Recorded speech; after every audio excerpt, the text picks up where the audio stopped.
This is gonna blow your mind. क्या आपने कभी तारों को देखकर सोचा है कि इस ब्रह्मांड में कितने राज छुपे हैं? साइंस फिक्शन में टाइम ट्रैवल की कहानियां हमें हमेशा से लुभाती रही हैं, जहां हम दूर के भूतकाल और भविष्य को देखने के लिए ब्रह्मांड में सफर करते हैं। लेकिन क्या ऐसी यात्राएं कभी हकीकत बन सकती हैं? इसका जवाब स्पेस टाइम के ताने बाने में छुपा है।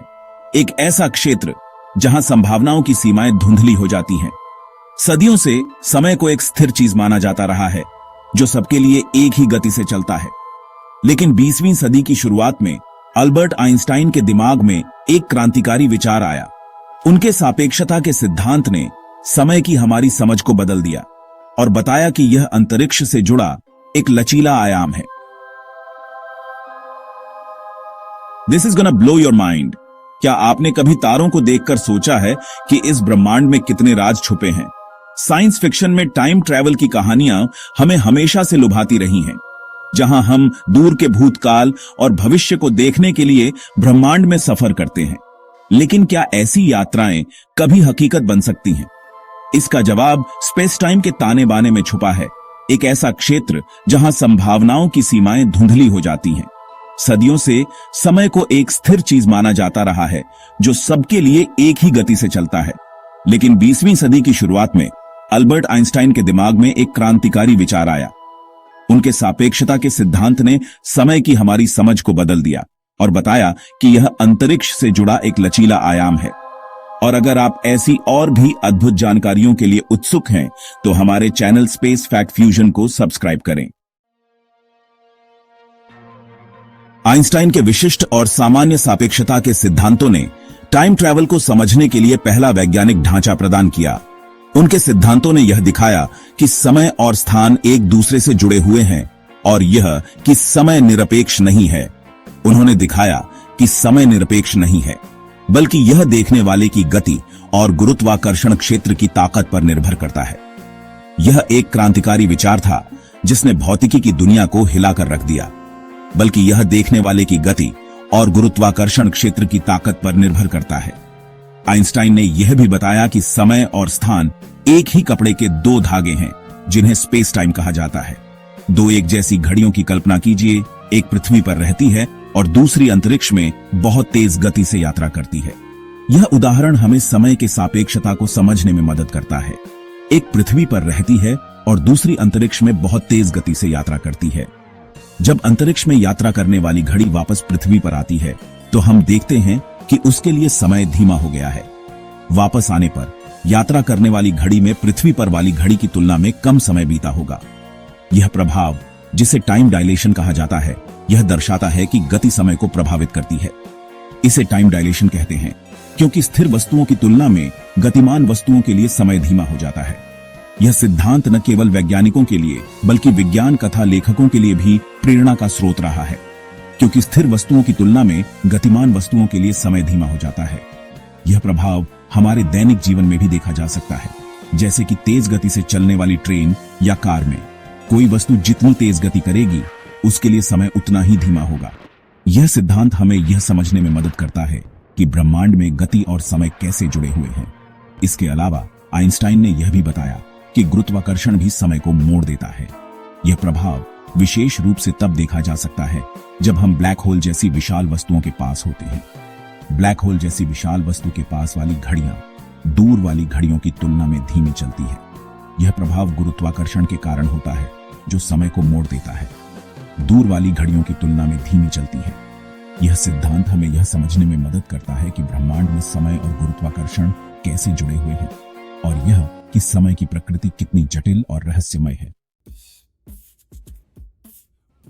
टाइम डायलेशन साइंस फिक्शन जैसा लग सकता है, लेकिन यह एक वास्तविक घटना है जिसके परिणाम देखे जा सकते हैं। उदाहरण के लिए, नेविगेशन के लिए हम जिस ग्लोबल पोजिशनिंग सिस्टम जीपीएस पर निर्भर करते हैं, उसे ही लीजिए। पृथ्वी की परिक्रमा करने वाले जीपीएस उपग्रह अपनी उच्च गति और कम गुरुत्वाकर्षण के कारण टाइम डायलेशन का अनुभव करते हैं। सटीकता बनाए रखने के लिए उनकी आंतरिक घड़ियों को पृथ्वी की सतह पर समय के प्रवाह से मिलान करने के लिए लगातार समायोजित किया जाता है। यह वास्तविक दुनिया का उदाहरण दर्शाता है कि समय एक स्थिर नहीं है, बल्कि गति और गुरुत्वाकर्षण से प्रभावित होने वाला एक लचीला आयाम है। यही लचीलापन समय में हेरफेर करने की संभावना को जन्म देता है। आइंस्टाइन के सिद्धांतों के अनुसार भविष्य की यात्रा सैद्धांतिक रूप से संभव है। प्रकाश की गति के करीब पहुंचकर या बहुत अधिक गुरुत्वाकर्षण वाली वस्तु के पास जाकर हम पृथ्वी पर मौजूद लोगों की तुलना में अपने समय के अनुभव को धीमा कर सकते हैं। वापस आने पर हमारी उम्र अपने साथियों से कम होगी, यानी हम उनके भविष्य में चले गए होंगे। ऐसी गति प्राप्त करना या ब्लैक होल के पास तीव्र गुरुत्वाकर्षण बलों से बचना हमारी वर्तमान तकनीकी क्षमताओं से बाहर है, लेकिन भविष्य की समय यात्रा की सैद्धांतिक संभावना भौतिकी के नियमों पर आधारित है। भाग 5, मायावी अतीत। क्या हम वापस जा सकते हैं? भविष्य की यात्रा आइंस्टाइन के सिद्धांतों से मेल खाती है, लेकिन अतीत की यात्रा करना ज्यादा चुनौतीपूर्ण है और इसमें विरोधाभास हैं। आइंस्टाइन के सापेक्षता के सिद्धांत ने हमें समय और स्थान के बीच के जटिल संबंधों को समझने में मदद की है, लेकिन जब हम अतीत की यात्रा की बात करते हैं तो चीजें और भी जटिल हो जाती हैं। इन जटिलताओं को उजागर करने वाला सबसे प्रसिद्ध विचार प्रयोग दादा विरोधाभास है। यह विरोधाभास हमें सोचने पर मजबूर करता है कि अगर हम अतीत में जाकर अपने ही अस्तित्व को मिटा दें तो क्या होगा। कल्पना कीजिए कि आप समय में वापस जाते हैं और गलती से अपने दादा दादी को मिलने से रोक देते हैं। यह विचार ही अपने आप में डरावना है, क्योंकि यह हमारे अस्तित्व के मूलभूत सिद्धांतों को चुनौती देता है। अगर वे कभी नहीं मिले तो आपका जन्म ही नहीं होता, तो फिर आप समय में वापस कैसे यात्रा कर सकते थे? यह विरोधाभास न केवल विज्ञान के लिए बल्कि दर्शन के लिए भी एक बड़ी चुनौती है। ऐसे विरोधाभास कार्य कारण और समय की प्रकृति के बारे में मूलभूत प्रश्न उठाते हैं। क्या समय एक सीधी रेखा है या यह एक जटिल जाल है जिसमें हर क्रिया का एक प्रतिक्रिया होती है? अगर हम अतीत को बदल सकते हैं तो क्या यह वास्तविकता के ताने बाने को उलझा देगा? क्या हम अपने वर्तमान को भी बदल देंगे? यह विचार ही अपने आप में रोमांचक और डरावना है। ये सवाल वैज्ञानिक बहस को हवा देते हैं और अनगिनत साइंस फिक्शन कहानियों को प्रेरित करते हैं। समय यात्रा के विचार ने न केवल वैज्ञानिकों को बल्कि लेखकों और फिल्म निर्माताओं को भी प्रेरित किया है। यह एक ऐसा विषय है जो हमें हमेशा सोचने पर मजबूर करता है कि क्या हम वास्तव में समय में यात्रा कर सकते हैं, और अगर हां, तो इसके परिणाम क्या होंगे। भाग 6, वर्महोल स्पेस और समय के शॉर्टकट। एक सैद्धांतिक अवधारणा जो संभावित रूप से पीछे की ओर समय यात्रा की अनुमति दे सकती है, वह है वर्म होल। स्पेस टाइम में दो दूर के बिंदुओं को जोड़ने वाली एक सुरंग की कल्पना कीजिए। इस शॉर्टकट से होकर गुजरने से सैद्धांतिक रूप से कोई भी विशाल दूरी तुरंत तय कर सकता है और संभावित रूप से एक अलग समय में भी पहुंच सकता है। वर्महोल सैद्धांतिक संरचनाएं हैं, लेकिन उनका अस्तित्व आइंस्टाइन के समीकरणों से मेल खाता है। हालांकि अगर वे मौजूद भी हैं तो वे शायद बहुत अस्थिर होंगे और उन्हें बनाने और बनाए रखने के लिए बहुत अधिक ऊर्जा की आवश्यकता होगी।